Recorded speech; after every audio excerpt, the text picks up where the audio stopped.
그럼 뭐 영화 같은 데서 보면은 판사분이 이제 변호사분이랑 검사분을 불러가지고 뭐 훈계도 하고 뭐 이런 장면들이 있거든요.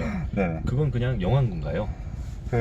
제가 영화 중에 하나 생각을 해보면 네. 변호인이라는 영화 있죠. 노무현을 네네. 대상으로, 노무현 대통령을 이제 대상으로 했던 영화인데, 그때 판사실에 검사하고 변호사를 불러서 네. 사전에 재판을 조율하는 그런 장면이 나옵니다. 네네. 근데 실제 그 시대에는 그렇게 했는지는 모르겠어요. 그런데 저는 재판하는 사건 담당하는 판사의 판사실에 간 적이 한 번도 없고요. 네. 지금 아마 그렇게 한다면 아마 법원 내 소문이 쫙 퍼져서 법원뿐만 아니라 법조계 소문이 퍼져서 네. 큰일이 날 겁니다. 그러시구나. 지금은 이제 사법고시가 없어지고 네네. 로스쿨 제도라는 게 생겼잖아요. 네네. 근데 이제 사법고시랑 로스쿨 제도랑 동시에 이제 변호사를 뽑는 그 기간이 있잖아요. 네, 그렇습니다. 그러면 이제 사시 출신 그리고 로스쿨 출신 변호사들끼리는 네네. 사이가 좋은 편인지 아니면은 좀 서로 이렇게 그런 이지감 같은 게 있는지 네. 궁금하네요. 예. 이것도 굉장히 민감한 질문이고, 네. 일반인들이 아닌 변호사님들께서 만약 이 영상을 보신다면, 네. 제 발언에 대해서 조금, 안 좋은 생각을 하실 수도 있을 것 같아요. 근데 제가 뭐 있는 그대로 네네. 얘기를 하는 게 그쵸. 그 영상의 목적이니까 제가 말씀 한번 드려보면, 제가 그 갈등이 가장 심했던 기수 중에 한 명입니다. 아, 이게 지금 변호사 시험 1회가 사법시험 41기 하고 똑같이 4회에 나왔는데요. 네. 사법 연수원은 41기보다 47기가 아마 마지막이었을 거고, 네네. 지금은 더 이상 사법연수생을 배출이 하지 않는 걸로 제가 알고 있는데, 네. 그 41기부터 47기까지는 변호사 시험 출신 변호사들하고 같이 법조계에 나왔기 때문에 네. 갈등이 굉장히 심했습니다. 단적인 예로 저희가 로스쿨생들을 네. 부를 때 로키라고 불렀어요. 아, 루키가 뭔 뜻인가요? 로스쿨 바퀴벌레를 줄임말이고요. 어. 로스쿨생분들은 사시 출신 변호사를 보고 사시충이라고 불렀어요. 그거 뭐 오. 들으시면 잘 아시겠죠? 사법 네네. 시험 벌레라는 네네. 걸 했고, 아무래도 사법 시험 분들은 네.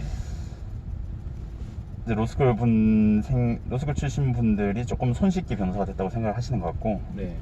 로스쿨생 분들은 이제 사법시험, 저희 같은 사법시험 분들이 조금 구시대의 잔재라고 생각을 하시는 것 같고, 네. 좀 그렇게 됐던 것 같고, 가장 큰 갈등의 요인은 아무래도 법조 시행이 점점 어려워져서 그런 거겠죠. 서로 일자리를 빼앗고 있다고 생각을 해서 굉장히 사이가 안 좋았고, 저희가 인격적으로도 굉장히 서로를 좀 의심을 했던 것 같아요.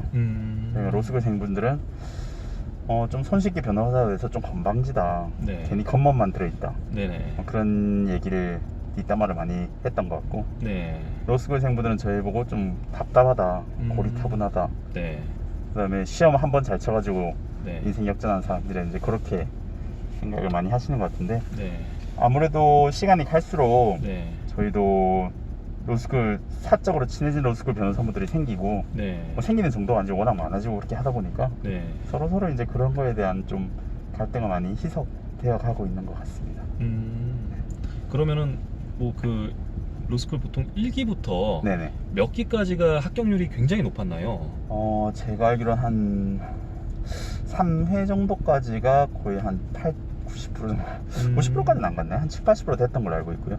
그래서 아까 뭐 갈등 얘기도 했지만 저희 네네. 사법시험 분들은 로스쿨생 분들을 보고 운전면허보다 쉬운 시험을 쳐서 변호사가 됐다고 네. 그렇게 놀리기도 했는데, 지금 생각해보면 참 잘못되고 철없는 생각이었죠. 지금은 다 잘 지내시는 건가요? 네, 저도 뭐 로스쿨생 변호사 출신 변호사분들하고 잘 지내고 있고, 네. 그분들도 뭐 저에 대해서 또 존중해 주시고 있고, 네. 그래서 뭐 특별한 문제 없이 잘 지내고 있습니다. 서로 그러면 착출한 과정이 틀렸었는데 이게 뭐 서로 이렇게 실력이라든가 이런 것도 조금 비등비등한지, 사시 출시라든가 뭐 로스쿨 출신 분들이. 솔직하게 말씀드리면 네. 1년차 변호사님들 기준으로 하면 사법시험 분들이 조금 낫지 않은가 생각이 들어요. 왜냐하면 그거는 자질이 뛰어나서 그런 게 아니라 네. 사법시험을 하기 위해서는 공부를 많이 해야 되거든요. 네네. 그 공부도 제가 양을 말씀드리는 게 아니라, 기본적으로 아까 말씀드린 사법시험은 보통 한 3, 4년 준비를 하게 되어 있습니다. 네. 그리고 합격을 그 3, 4년도 굉장히 짧은 편이죠. 보통 그쵸. 길게 한 뭐 10년도 하시는 분도 있는데, 네. 그래서 시험이 되면 사법연수에 또 2년을 또 추가로 공부를 해야 돼요. 그 공부라는 게 놀면서 하는 게 아니라 굉장히 강도 높게 네. 트레이닝을 하게 되어 있고 네. 그렇게 하면 도합 뭐 한 5년에서 긴 사람은 10년 넘게 법만 공부한 거고 네.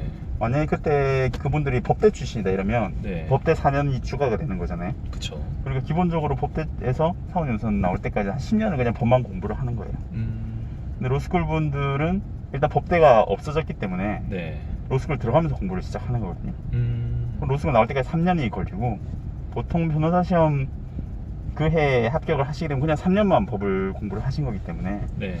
사실 그 차질이 뛰어나시다 하더라도 그 기간의 차이가 있기 때문에 아무래도 좀 숙련도나 이런 거에 있어서 조금 차이가 있을 수밖에 없을 것 같아요. 그런데 네. 뭐 가면서 사실 일하는 거는 직장에 있으신 분들 알겠지만 네. 그 일을 당면하면서 배우는 것들이 있거든요. 네. 그렇기 때문에 그 차이가 한 2, 3년 지나면 네. 거의 없어지고 결국 성실하신 분 그리고 또 음. 일머리라고 하죠. 네네. 그런 것들이 뛰어나신 분들이 결국엔 잘 하시게 되는 것 같아요. 그래서 특별히 뭐 어느 분야 분이 지금 법 쪽에서 선호되고 있다 이런 건 없는 것 같습니다. 네. 혹시 그럼 변호사 이제 로펌에서 네네. 사내 커플의 비중이 얼마나 되나요? 저도 좀 놀랐는데 네. 생각보다 낮은 것 같아요. 제가 아는 사내 커플이 네. 제 지금 회사가 뭐 변호사가 몇백 명 되는데 네. 거의 없어요.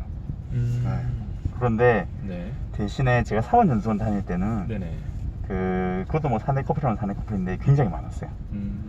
거의 한 반이 한 60명 정도 되는데 그 안에서 많은 반은 한 7, 8커플이 생기기도 하고 그렇기 때문에 그게 그런 차이가 좀 생기는 이유가 네. 제가 그냥 개인적으로 분석하면 사원연수원은 좀 단체 생활을 많이 하거든요. 네. 기본적으로 고등학교처럼 반에 학생들이 앉아있고 선생님들이 바뀌는 그런 시스템이기 때문에 네. 아무래도 반 사람들끼리 좀 교류할 시간이 많고 네. 아무래도 젊으니까 좀 네. 연애에 대한 관심도 높고 그래서 커플이 많이 생기는 것 같은데 이제 변호사가 돼서 로펌에 들어오면 일단 결혼한 상태에서 오시는 분도 많고 네. 그 다음에 서로 각 방에서 일을 하기 때문에 네. 서로 사적인 만남을 하는 게 쉽지는 않은 것 같아요. 그리고 아무래도 본인들이 직장이기 때문에 네. 남녀가 둘이서 붙어 다니면 네. 금세 소문이 나서 사람들이 좀 조심하는 것도 있는 것 같아요. 그럼 연수원에서 실제로 이제 사귀었던 분들이 네네. 잘 돼서 이제 결혼까지 꼴이 나신 분들이 계신가요? 변호사 커플 굉장히 많아요. 네, 그렇게 결혼을 하게 되면 아무래도 양가 부모님들이 만족해 하시는 것 같고 보통 연애를 하면서 이제 결혼을 할 때는 부모님들이나 가족의 반대가 있을 수 있는데 네.